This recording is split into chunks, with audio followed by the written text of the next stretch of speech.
نحمده ونؤمن به ونتوكل عليه ونعوذ بالله من شرور أنفسنا ومن سيئات أعمالنا من يهده الله فلا مضل له ومن يضلله فلا هادي له ونشهد أن لا إله إلا الله ونشهد أن محمدا عبده ورسوله أما بعد فقد قال الله تبارك وتعالى في القرآن المجيد والفرقان الحميد أعوذ بالله من الشيطان الرجيم بسم الله الرحمن الرحيم ولكل أمة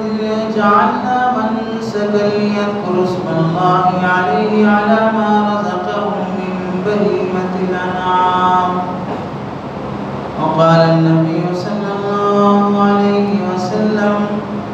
من وجد سعة فلم يضحي فلا يقربن مصلانا أو كما قال النبي صلى الله عليه وسلم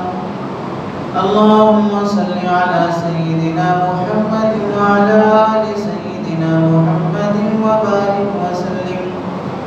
اللهم صل على سيدنا محمد وعلى آل سيدنا محمد وبارك وسلم اللهم صل على سيدنا محمد وعلى آل سيدنا محمد وبارك وسلم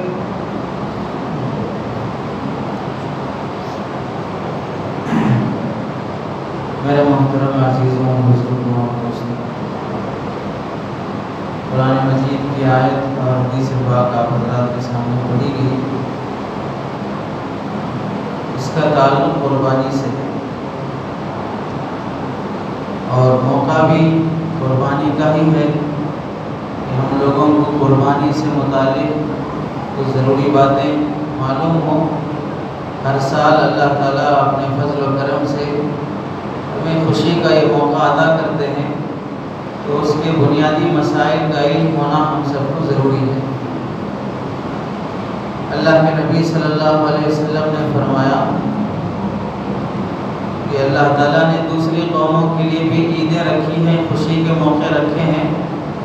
مسلمانوں کے لیے 2 دن خوشی کے رکھے ہیں، ایک عید الفطر، دوسرا عید الاضحیٰ۔ عید الفطر میں آدمی روزے رکھ کر جب عید کا دن نئے کپڑے پہن کے آتا ہے تو اس خوشی کی کیفیت الگ ہوتی ہے، اور عید الاضحیٰ کے موقع پر اللہ تبارک و تعالیٰ نے ترغیب کے طور پہ فرما دیا کہ اس سے پہلے بھی 9 دن روزے رکھ لو۔ جب آدمی 9 دن پابندی سے روزے رکھ لے گا تو پھر 10 دن کے بعد یعنی 10ویں دن جب اسے دن میں کھانے کو موقع ملے گا تو پھر اس کی لذت تھوڑی عجیب رہتی ہے۔ اس کھانے میں بڑا مزہ آتا ہے کہ میں 9 دن سے دن میں کچھ نہیں کھائے تھے، تو اس کی کیفیت الگ رہتی ہے۔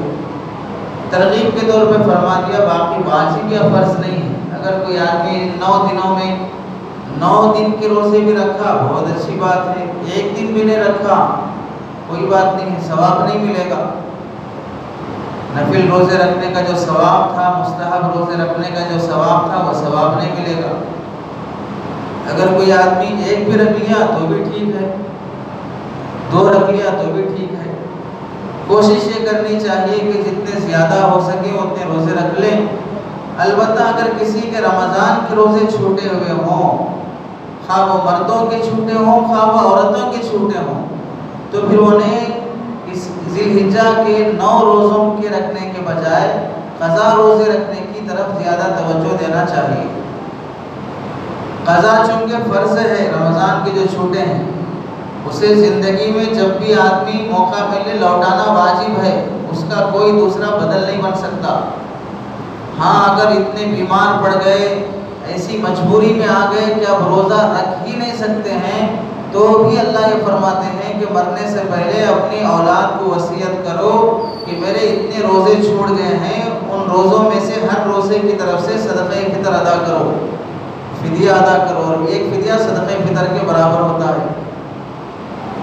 جو فرض ہوتے ہیں اس سے تو معافی کی کوئی چھٹکارا نہیں ہے، الا یہ کہ اللہ خود معاف کر دے یا معافی کی کوئی ایسی حالت پیش آ جائے تو پھر شریعت خود معاف کر دے گی۔ تو فرض روزے چھوٹے ہیں تو اسے قضا کرنے کی طرف توجہ دینا چاہیے۔ اب اگر ان 9 دنوں کے اندر قضا روزوں کی نیت سے رکھ رہے ہیں تو صرف قضا روزوں کا ثواب ملے گا، ذی الحجہ کے ان 9 روزوں کا ثواب نہیں ملے گا۔ بعض مرتبہ ہوتا ہے کہ قضا روزوں کی بھی نیت کر لیتے ہیں، نفل روزوں کی بھی نیت کر لیتے ہیں، دونوں نیتیں کریں گے تو صرف جو اہم اور فرض ہے وہ ادا ہوگا، اس کے ساتھ جو نفل جوڑا جا رہا ہے وہ ادا نہیں ہوگا۔ وہ 2 نیتیں ایک ساتھ کرنا صرف نفل میں گنجائش ہے۔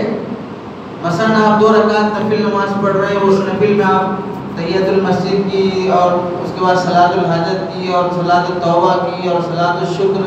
یہ سب نیتیں کر رہے ہیں تو چلو ٹھیک ہے۔ لیکن آپ فرض نماز پڑھ رہے ہیں ظہر کی، اسی میں یہ نیت کر لے رہے ہیں ظہر سے پہلے کی جو 4 سنت ہے وہ بھی اسی کے ساتھ ملا کے پڑھ لے رہا ہوں، تو پھر تو ظہر سے پہلے کی 4 سنت پڑھنے کی ضرورت ہی نہیں۔ فجر کی نماز پڑھ رہے ہیں، اس میں یہ نیت کر لے رہے ہیں کہ فجر سے پہلے کی 2 سنت ہے وہ بھی اسی میں ملا کے پڑھ لے رہا ہوں۔ فرض کے ساتھ دوسرا جوڑ کے ادا نہیں کیا جا سکتا۔ فرض تنہا اللہ کے لیے ہے، وہ اس میں اللہ تعالیٰ کسی کو شریک کرنا گوارا نہیں کرتے۔ یعنی اللہ اتنے بے نیاز ہیں اور اتنے غیرت مند ہیں، میرے لیے جو کرتے ہو میرے ہی لیے کرنا، دوسرے کو ساتھ نہیں لانا۔ نفل نمازیں بندہ اپنے لیے کر رہا ہے، تم پڑھو گے تو ثواب ملے گا، نہیں پڑھے گا تو کوئی بات نہیں۔ فرض تو اللہ کے لیے ہے، کرنا ہی پڑے گا۔ تو اللہ یہ فرماتے ہیں جو میرے لیے ہے وہ صرف میرے لیے ہوگا، تم نفل بھی اس کے ساتھ شریک نہیں کر سکتے۔ تو اندازہ کرو اگر کوئی آدمی فرض میں دوسروں کو دکھانے کے لیے عبادت کر رہا ہو تو پھر اللہ اس عبادت کو کہاں پسند کریں گے؟ فرض بھی عبادت ہی ہے، نفل بھی عبادت ہی ہے، لیکن فرض عبادت کے ساتھ نفل عبادت کو جوڑ کے ایک ساتھ ادا کرنا اللہ گوارا نہیں کرتے ہیں۔ تو پھر فرض عبادت ہی غیر اللہ کے لیے کر رہا ہے تو پھر اللہ اسے کہاں سے پسند کرے؟ اسی واسطے ریاکاری کو اس امت کا شرک کہا گیا ہے۔ دکھاوے کے لیے پڑھنا یہ شرک ہے۔ جو اللہ اپنے لیے بنائے ہیں تم اس عبادت کو اٹھا کے دوسرے کے لیے کر رہے ہو۔ تو اگر کوئی آدمی ان دنوں میں فرض روزے جو چھوٹے ہیں اس کی نیت کرتے ہیں تو صرف وہ ادا ہوں گے، یہ نفل روزے ادا نہیں ہوں گے۔ اور آخری بات روزوں سے متعلق یہ ہے کہ بعض مرتبہ بہت سارے عقل مند لوگ ہوتے ہیں جو تھوڑا بہت بھی پڑھ لیے تو ان کو ویڈیو پہ آنے کا بہت شوق رہتا ہے، اسکرین پہ آنے کا ان کو بہت شوق رہتا ہے۔ تھوڑا بہت بھی پڑھ لیے، اب جرکن ورکن پہن لیے، سوٹ ووٹ پہن لیے اور آ گئے ویڈیو پہ، تھوڑا کلپ بنا کے ڈال دو۔ اب تو وہ زمانے میں ہم جی رہے ہیں جہاں عمل کرنے سے زیادہ فارورڈ کرنے کو لوگ ثواب سمجھتے ہیں۔ ہم جس زمانے میں جی رہے ہیں اس زمانے میں لوگ عمل کرنے سے زیادہ فارورڈ کرنے کو ثواب سمجھتے ہوئے آگے بڑھا دو، شیئر کرو۔ عمل کرنا عمل بعد میں کریں گے، شیئر کرنے میں زیادہ ثواب ملے گا، صدقہ جاریہ ہے۔ تو عمل سے زیادہ شیئر کرنے کو ثواب سمجھتے ہیں، اب ویڈیو کلپ بنا کے ڈال دیتے ہیں۔ عرفہ کے دن جو روزہ رکھنا ہے وہ روزہ وہاں عرب کے عرفہ کے حساب سے رکھنا ہے یا ہمارے عرفہ کے حساب سے رکھنا ہے؟ یعنی جب مکہ مکرمہ میں 9 ذی الحجہ ہوگا تو اس دن ہم یہاں پر روزہ رکھیں گے 9 ذی الحجہ کا۔ ہمارے یہاں جب 9 ذی الحجہ ہوگا تو اس وقت نہیں بلکہ مکے میں جب عرفہ کا دن ہوگا اس کے حساب سے رکھنا ہے۔ ایسا میسج چلایا جاتا ہے۔ اگر عرفہ مکے کا ہی معتبر ہے، وہاں جس دن عرفہ کا دن ہوگا اس دن یہاں ہندوستان میں بھی عرفہ کے دن روزہ رکھنا ہے، تو پھر عرفہ کی جب روزہ رکھنے میں کون سا عرفہ کا روزہ رکھنے کی بات ہے، عرفہ کا روزہ کب رکھنا ہے؟ تو عرفہ کا روزہ رکھنے میں مکے کے دن 9 ذی الحجہ جب ہوگا تب ہندوستان میں عرفہ کا روزہ رکھنا ہے۔ تو ذی الحجہ کا روزہ رکھنے میں مکے کو دیکھ رہے ہیں تو رمضان کے روزہ رکھنے میں مکے کو ایک نہیں دیکھ رہے۔ یہاں ایک روزہ رکھنے واسطے مکے کو دیکھ رہے ہیں اور یہ بول رہے ہیں مکے میں جب عرفہ کا دن ہوگا تب روزہ رکھیں گے، پھر مکے میں جب چاند دکھے گا تب یہاں روزے شروع کریں گے، اس واسطے کہ یہاں بھی روزے کا مسئلہ ہے، وہاں بھی روزے کا ہی مسئلہ ہے، رمضان میں بھی روزے ہی رکھنا ہے، اب یہاں بھی روزے ہی رکھنا ہے، تو اب یہ ایک روزہ رکھنے کے لیے کعبۃ اللہ کو دیکھ رہے ہیں، تو پھر باقی پورا مہینے کے روزے رکھنے کے لیے بھی مکہ مکرمہ کو دیکھا جائے، وہاں چاند دکھے تو پھر یہاں روزہ رکھیں گے۔ اور دوسری بات یہ ہے کہ اللہ کے نبی صلی اللہ علیہ وسلم نے فرمایا صوموا لرؤیتہ وافطروا لرؤیتہ، چاند دیکھ کے روزہ رکھو اور چاند دیکھ کے روزے چھوڑو، اور ہم لوگ ذی الحجہ کا چاند دیکھ کے روزے رکھنا شروع کریں گے اور پھر عید کا دن جب آئے گا تو اس سے پہلے روزے رکھنا بند کر دیں گے، عید کا دن جب آئے گا تو اس سے پہلے روزے رکھنا بند کر دیں گے۔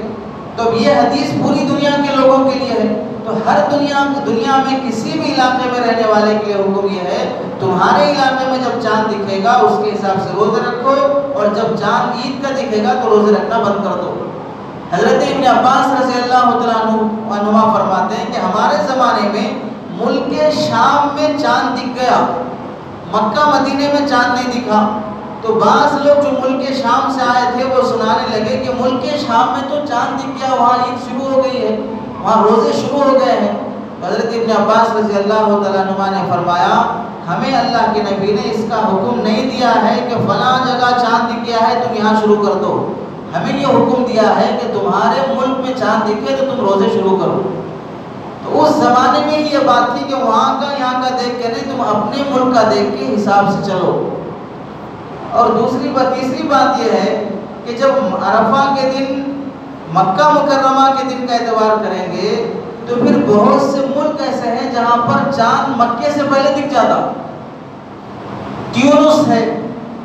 وہاں پر چاند مکے سے پہلے دکھتا ہے، پہلے ادھر دکھے گا، پھر اس کے بعد عرب میں دکھے گا، پھر اس کے بعد ایشیا میں دکھے گا۔ جب وہاں ایک دن پہلے چاند دکھ گیا وہ لوگ روزے رکھنا شروع کیے، مکہ مکرمہ میں ایک دن بعد میں چاند دکھا ہے، اب 9 ذی الحجہ مکہ مکرمہ میں جب ہوگا وہ 9 ذی الحجہ تیونس اور اس طرف کے ملک والوں کے لیے عید کا دن ہوگا، تو پھر وہ لوگ مکے کے حساب سے روزہ رکھیں گے تو وہ اپنے عید کے دن روزہ رکھیں گے، چونکہ عید کے دن یہاں مکہ مکرمہ میں 9 ذی الحجہ کا دن ہے۔ تو خلاصہ یہ ہے کہ 9 ذی الحجہ کا جو روزہ ہے وہ اپنے ملک کے اعتبار سے رکھا جائے گا، وہاں کے اعتبار سے نہیں رکھا۔ ایک ہے 9 ذی الحجہ کا روزہ، دوسرا ہے عرفہ کے دن کی فضیلت۔ 9 ذی الحجہ کا روزہ وہ ہر آدمی اپنے اپنے ملک کے حساب سے رکھے گا، رہی بات عرفہ کے دن کی فضیلت وہ وقوف عرفہ کرنے والوں کو ملے گی، جو عرفہ کے میدان میں رکے ہیں ان کے لیے وہ فضیلت ملے گی۔ باقی فضیلت وہ جو دن کے ساتھ ہے وہ اس دن روزہ رکھنے والے کو ملے گی، جگہ کے ساتھ جو فضیلت ہے وہ وہاں عرفہ کے میدان میں وقوف کرنے والوں کو ملے گی۔ میدان عرفہ میں جب سارے حاجی جمع ہوتے ہیں، عرفہ کے میدان کی برکتیں وہاں وقوف کرنے والوں کو ملیں گی، اور دن کی جو برکتیں ہیں اسے سمجھو زمانے کی برکت، دوسرا ہے مکان کی برکت۔ مکان کی برکت جو مکان میں ہے اسے ملے گی، زمان کی برکت جو زمانے میں ہے اسے ملے گی۔ جو 9 ذی الحجہ کا روزہ جس کو ملے گا اسے اس کی فضیلت ملے گی۔ تو خلاصہ یہ ہے کہ ہندوستان والے عرفہ کے دن کا روزہ ہندوستان کی تاریخ کے حساب سے رکھیں گے، مکہ مکرمہ کی تاریخ کے حساب سے نہیں رکھیں گے۔ اگر کوئی رکھنا چاہتے ہیں تو کوئی روکنے والا نہیں ہے، بڑے بڑے کام کر رہے ہیں تو کوئی نہیں روک رہا ہے، تو روزہ رکھنے سے کون روکے گا؟ پورے 9 دن کے روزے رکھیے، باقی عرفہ کا اعتبار کس سے ہوگا یہ نفس مسئلہ جاننے سے متعلق بات ہے۔ اگر کوئی آدمی مکے کے حساب سے بھی روزہ رکھے، ہندوستان کے حساب سے بھی روزہ رکھے، دوسرے ملکوں کے حساب سے بھی روزہ رکھے تو رکھو بھی، بہت فضیلت کی بات ہے۔ اتنا کھا کے چربی چڑھ گئی ہے، تم روزہ رکھ رہے ہو تو کون تمہیں منع کرے گا؟ تمہاری روح تازہ ہو جائے گی، تمہاری روح میں تقویت آ جائے گی، نورانیت آ جائے گی۔ ہم تو پہلے سے کہتے ہیں پورے 9 دن کے روزے رکھو تاکہ تمہیں ہندوستان کے حساب سے بھی روزہ عرفہ کا دن ملے، اور وہاں مکہ مکرمہ کے حساب سے بھی عرفہ کا دن ملے، اور دوسرے ملکوں کے حساب سے بھی تمہیں عرفہ کا دن ملے۔ تو خلاصہ یہ کہ عرفہ کے دن اپنے اپنے ملک کا معتبر ہوگا، محض کعبۃ اللہ اور مکہ مکرمہ کے دن کا عرفہ معتبر نہیں ہوگا۔ یہ تھی ذی الحجہ کے روزوں سے متعلق۔ باقی ہمارا جو عنوان ہے قربانی سے متعلق، اللہ تبارک و تعالیٰ قرآن مجید میں فرماتے ہیں وَلِكُلِّ أُمَّةٍ جَعَلْنَا مَنسَكًا لِيَذْكُرُوا اسْمَ اللَّهِ عَلَيْهِ عَلَى مَا رَزَقَهُم مِّن بَهِيمَةِ الْأَنْعَامِ، ہم نے ہر قوم کے اندر ہم نے قربانی اور اللہ کے نام پر جانور ذبح کرنے کو مشروع رکھا ہے، تاکہ وہ اللہ کا نام لے کر جانور ذبح کرے اور پھر اپنے ذبیحہ کو استعمال کریں اور اسے کھائیں۔ تو جس طرح روزے اللہ نے ہم سے پہلی امتوں پہ فرض کیا تھا، ایسے ہی اللہ نے قربانی کو بھی ہم سے پہلی امتوں پر بھی واجب کیا تھا۔ حضرت آدم علیہ السلام کے زمانے سے قربانی کا سلسلہ چلا آ رہا ہے، اور اللہ کے نبی صلی اللہ علیہ وسلم کے زمانے تک یہ سلسلہ چلتے آتا رہا۔ اللہ کے نبی صلی اللہ علیہ وسلم سے پہلے حضرت آدم علیہ السلام جب سب سے پہلے دنیا میں تشریف لائے تو ان کی اولاد میں حابیل اور قابیل جو دو بھائی تھے، اور وہ نکاح کے مسئلے میں آپس میں اختلاف ہو گیا تھا، دونوں نے قربانی پیش کی۔ حابیل نے اچھا دمبا قربانی کے لیے پیش کیا جو اس کے ریوڑ میں بہت زیادہ قیمتی اور موٹا تازہ تھا، اور قابیل نے اپنے اناج میں سے معمولی گھسا پٹا اناج لا کے پیش کیا۔ اور اس زمانے میں قربانی کا طریقہ یہ تھا کہ لوگ قربانی کرنا ہو تو لاتے اور کسی اونچی جگہ پہ رکھ دیتے، ٹیلے پہاڑ پہ، تو اللہ کی طرف سے آسمان سے آگ آتی اور جس کی قربانی کو قبول کرنا ہے اسے جلا کے راکھ کر دیتی، وہ یہ علامت ہوتی کہ اس کی قربانی قبول ہو گئی۔ جب حابیل نے اپنا دمبا پیش کیا تو آسمان سے آگ آئی اور اسے لے کے چلی گئی، بعض روایتوں میں بعض میں جلا دی، بہرحال جیسا بھی ہوا ہو، تو اس کی قربانی قبول ہو گئی۔ اور قابیل جس نے گھسا پٹا معمولی اناج پیش کیا تھا اس کی قربانی مردود ہو گئی۔ وہاں سے قربانی دینے کا سلسلہ چلا آ رہا ہے۔ اس کے بعد سے لے کر اللہ کے نبی کے زمانے تک بھی قربانی کے لیے جانور ذبح کرنا نہیں پڑتا تھا، جس کو بھی قربانی دینا ہو وہ جانور رکھ دو، آسمان سے آگ آئے گی اور اسے لے جائے گی۔ یہ طریقہ تھا قربانی دینے کا۔ لیکن اللہ کا بڑا کرم اور احسان اس امت پر یہ ہے کہ پہلی امتوں کو قربانی اگر پیش کرنا ہے، اسے سمجھیں پہلے زمانے میں بھی جو انبیاء تھے اپنی اپنی فوج کو لے کر اللہ کے دشمنوں سے لڑنے کے لیے جاتے تھے۔ لڑنے کے بعد جب انہیں سونا چاندی مال غنیمت ملتا تو حکم یہ تھا کہ وہ مال غنیمت لا کے قربانی دے دو، یعنی مال غنیمت لا کے رکھ دو، آسمان سے آگ آئے گی اور اسے لے جائے گی۔ مال غنیمت لینے کی اجازت نہیں تھی، لا کے رکھ دو، آسمان سے آگ آئے گی، لے جائے گی۔ اللہ نے اس امت پہ کرم کیا کہ تم اگر اللہ کے باغی اور دشمنوں سے لڑنے کے بعد تمہیں مال و دولت ملے تو تم آپس میں مجاہدین تقسیم کر لو۔ اور ایسے ہی قربانی میں بھی اللہ نے فضل یہ فرمایا کہ یہ نہیں فرمایا کہ جس کو قربانی دینا ہے وہ جانور لا کے یہاں رکھ دے، آسمان سے آگ آئے گی اسے لے جائے گی۔ اللہ نے فرمایا ذبح کرو اپنے ہاتھوں سے، بس قربانی ہو گئی، سارا گوشت تم کھانا چاہے کھا لو۔ پہلی کی طرح آگ آئے گی سارا جانور لے کے جائے گی، ایسا نہیں ہے۔ 50,000 کا کسی نے بیل خریدا، آسمان سے آگ آ گئی سب لے کے گئی، ایک ٹکڑا کھانے کو نہیں ملا۔ 1 لاکھ روپے کا بکرا خریدا، آسمان سے آگ آ گئی لے چلی گئی، ایک ٹکڑا کھانے کو نہیں ملا، تو پھر کیا قربانی دو گی؟ اب پورا کھانے کو مل رہا ہے تو بھی دینے تیار نہیں ہے۔ پورا بکرا کاٹ کے تم ہی اگر دبا کے کھانا چاہ رہے ہو، پورا چمڑا بھی کھانا چاہ رہے کھا لو، ہڈیاں کھانا چاہ رہے کھا لو، تمہیں کوئی روکنے والا نہیں ہے۔ تو پورا کھانے کی اجازت مل رہی ہے تو بھی لوگ آگے پیچھے کر رہے ہیں، سستی کر رہے ہیں۔ اگر اللہ یہ قانون بناتے کہ آگ آئے گی سب لے جائے گی، تمہیں ایک ٹکڑا نہیں ملے گا، تو پھر کیا حال ہوتا؟ تو اللہ نے کتنا کرم کیا کہ بس ذبح کر دو، قربانی ہو گئی، اب پورا گوشت تمہارا ہے۔ ہاں، انسانیت کا اخلاق کا تقاضا یہ ہے کہ اس قربانی میں 3 حصے کر لو،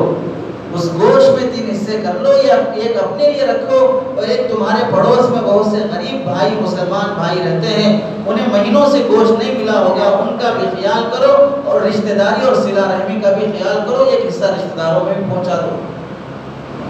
تو قربانی کا سلسلہ اس زمانے سے چلا آ رہا ہے، اور قربانی واجب ہے۔ قربانی واجب ہے، کس پر واجب ہے؟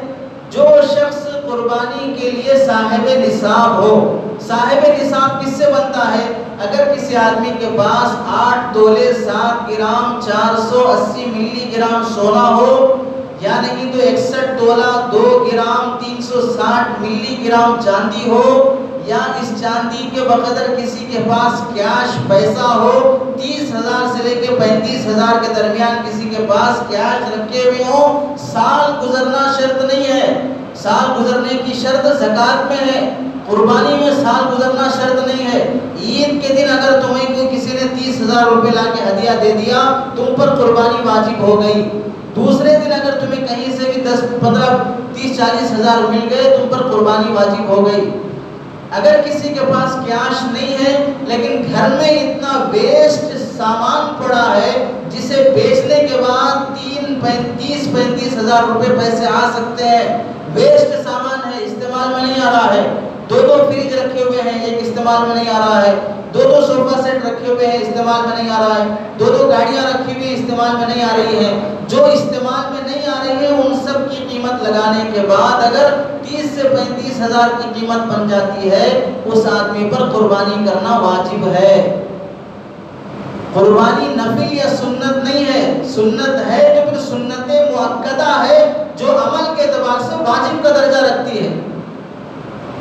اسی واسطے امام شافعی، امام مالک، امام احمد بن حنبل، امام ابو یوسف یہ ائمہ فرماتے ہیں، حضرت عمر، حضرت بلال، حضرت ابن مسعود یہ صحابہ فرماتے ہیں قربانی سنت مؤکدہ ہے،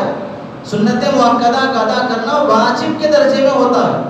اور امام ابو حنیفہ اور سفیان ثوری اور دیگر امام محمد وغیرہ فرماتے ہیں، اور صحابہ سے سعید ابن مسیب، حضرت ابو ہریرہ کے داماد تابعین سے منقول ہے کہ قربانی کرنا واجب ہے۔ واجب ہونے کی دلیل کیا ہے؟ قرآن مجید میں اللہ تبارک و تعالیٰ نے فرمایا فَصَلِّ لِرَبِّكَ وَانْحَرْ، فَصَلِّ لِرَبِّكَ وَانْحَرْ، تو سورہ کوثر میں ہے اِنَّا أَعْطَيْنَاكَ الْكَوْثَرَ فَصَلِّ لِرَبِّكَ وَانْحَرْ۔ اس آیت کے تحت میں حضرت حسن بصری رحمت اللہ علیہ نے لکھا ہے، احکام القرآن میں علامہ ابو بکر جساس رحمت اللہ علیہ نقل فرماتے ہیں فصلی میں یہاں جو اللہ حکم دے رہے ہیں صلی نماز پڑھو، اس نماز سے عید کی نماز مراد ہے، اور آگے ونحر اور سینے پہ چاقو چلاؤ، اس سے مراد قربانی کرنا ہے۔ تو قرآن مجید میں اللہ نے فرمایا عید کی نماز پڑھو اور قربانی ادا کرو، عید کی نماز پڑھنا واجب ہے، ایسے ہی اس کے بعد اللہ کا دوسرا حکم قربانی کرو، ونحر فصلی، عید کی نماز پڑھنے کو جیسے مسلمان واجب سمجھتا ہے، اس کے بعد کا اللہ کا حکم ہے ونحر قربانی کرو۔ عربی گرامر کے حساب سے آتا ہے جب کوئی لفظ حکم کے درجے میں بولا جائے، آرڈر کے درجے میں بولا جائے تو پھر وہ کرنا ضروری ہوتا ہے، اسی کو کہتے ہیں کہ امر سے واجب ثابت ہوتا ہے۔ تو اللہ حکم فرمائے نماز پڑھو اور قربانی ادا کرو۔ اور ایسی حدیث پاک میں آتا ہے حضرت ابن عمر رضی اللہ تعالیٰ عنہ فرماتے ہیں اللہ کے نبی صلی اللہ علیہ وسلم 10 سال مدینہ منورہ میں رہے، کسی سال قربانی نہیں چھوڑی، ہر سال پابندی سے قربانی ادا کرتے رہے۔ اگر یہ واجب نہیں ہوتی تو اللہ کے نبی کسی نہ کسی ایک سال چھوڑ دیتے کہ وہ اتنا ضروری نہیں ہے، ہر سال دینا کیا ضروری ہے، 10 سال میں سے کہ وہ 1 سال چھوڑ دیتے، 2 سال چھوڑ دیتے۔ لیکن ابن عمر رضی اللہ تعالیٰ عنہ فرماتے ہیں 10 سال میں کبھی اللہ کے نبی نے قربانی کرنا نہیں چھوڑا۔ تیسری دلیل کیا ہے؟ اللہ کے نبی نے فرمایا من وجد ساعة فلم يضحي فلا يقربن مصلانا، جس آدمی کو استطاعت ہے قربانی دینے کی، اسے طاقت ہے قربانی دینے کی، اس کے باوجود بھی وہ آدمی قربانی نہیں کرتا ہے، فلا يقربن مصلانا، تو بڑی تاکید سے اللہ کے نبی فرماتے ہیں وہ آدمی ہرگز ہماری عیدگاہ نماز پڑھنے کے لیے نہ آئے، ہرگز نہ آئے، فلا يقربن، ہرگز نہیں آئے ہمارے عیدگاہ نماز پڑھنے کے لیے۔ اتنی سخت بات جو اللہ کے نبی نماز کے لیے بلانے والے وہی فرما رہے ہیں کہ وہی ہماری عیدگاہ کے قریب بھی نہیں آنا، عیدگاہ نہیں آنا یہ نہیں بولے، عیدگاہ کے قریب بھی نہیں آنا، فلا یقربن، عیدگاہ نہیں آئے یہ نہیں بول رہے، عیدگاہ کے قریب بھی نہیں آنا۔ اتنی نفرت کا اظہار فرما رہے ہیں، اور اتنی سخت بات کسی واجب کے چھوڑنے پر ہوتی ہے، کسی نفل عمل کے چھوڑنے پہ اتنی سخت بات نہیں ہوتی ہے۔ اور چوتھی دلیل یہ ہے کہ اللہ کے نبی صلی اللہ علیہ وسلم کے زمانے میں ایک صحابی فرماتے ہیں، ابن سفیان بجلی رضی اللہ تعالیٰ عنہ، میں اللہ کے نبی صلی اللہ علیہ وسلم کی خدمت میں حاضر ہوا، جندب بن سفیان بجلی رضی اللہ تعالیٰ عنہ اللہ کے نبی صلی اللہ علیہ وسلم بیان فرما رہے تھے اور فرمایا جو آدمی عید کی نماز ہونے سے پہلے قربانی کر دیا ہو اس پر ضروری ہے عید کی نماز کے بعد دوبارہ قربانی ادا کرے، اس واسطے کہ قربانی عید کی نماز کے بعد سے شروع ہوتی ہے، عید کی نماز سے پہلے سے نہیں۔ شہروں کے حساب سے عید کی نماز سے پہلے اگر کوئی قربانی کر دے گا، پہلے کا مطلب ہے کہ پورے محلے میں پورے شہر میں کہیں بھی عید کی نماز ہو گئی آپ کے لیے قربانی کرنا درست ہے، آپ نماز پڑھ کے ہی قربانی کرنا کوئی ضروری نہیں ہے، شہر میں کہیں بھی عید کی نماز ہو گئی ہو تو دوسرے لوگ قربانی شروع کر سکتے ہیں، قربانی کر کے بعد میں 9-10 بجے کی نماز میں جا کے بھی شریک ہو سکتے ہیں عید کی۔ تو اللہ کے نبی نے فرمایا نماز سے پہلے نہیں کرنا، نماز کے بعد کرنا، اگر کر دیے ہیں نماز سے پہلے تو نماز کے بعد دوبارہ کرو، اگر نفل کام ہوتا تو دوبارہ کرنے کا حکم نہیں فرماتے، ظاہر سی بات ہے دوبارہ کرنے کے لیے پھر پیسہ لگانا پڑتا ہے، اور اس زمانے میں صحابہ میں غربت زیادہ تھی، اس موقع پر کہ اللہ کے نبی فرما رہے دوبارہ قربانی کرو، تو اس حدیث احادیث سے پتہ چلا کہ قربانی واجب ہے، نفل عمل نہیں ہے، اور ہر سال واجب ہے، ایک سال نہیں ہے، ایسا نہیں کہ کل سال ہم اپنی اماں کی طرف سے دیے تھے، یہ سال ہم بابا کی طرف سے دینا چاہ رہے ہیں، اگلے سال جو ہے پوتے کی طرف سے دینا چاہ رہے ہیں، اس کے بعد بہو کی طرف سے، اس کے بعد ساس کی طرف سے، اس کے بعد فلاں کی سالی کی طرف سے، یہ سب نہیں چلے گا۔ جس آدمی کے اوپر قربانی واجب ہو گئی، اور واجب کیسے ہوگی بتا دیے، عاقل ہو، بالغ ہو، مسلمان ہو، صاحب نصاب ہو، جس کے پاس اتنا 30-35 ہزار کیش ہو یا اس کے برابر سامان اتنا پڑا ہے کہ اس کی قیمت 30-35 ہزار ہو سکتی ہے، تو اس پر جب قربانی واجب ہوگی تو ہر سال اگر اس کے پاس اتنی استطاعت ہے تو اس پر قربانی واجب ہے۔ ایک سال فلاں کی طرف سے، ایک فلاں کی طرف سے، ایک سال فلاں کی طرف سے، اس سے ہرگز قربانی درست نہیں ہوگی۔ جس سال دے گا تو ٹھیک ہے، اس سال تو ہو گئی، باقی جن سالوں میں نہیں دے گا ان سالوں میں گنہگار ہوگا۔ اور سنو، اگر کوئی آدمی قربانی واجب ہونے کے بعد ادا نہیں کر سکا،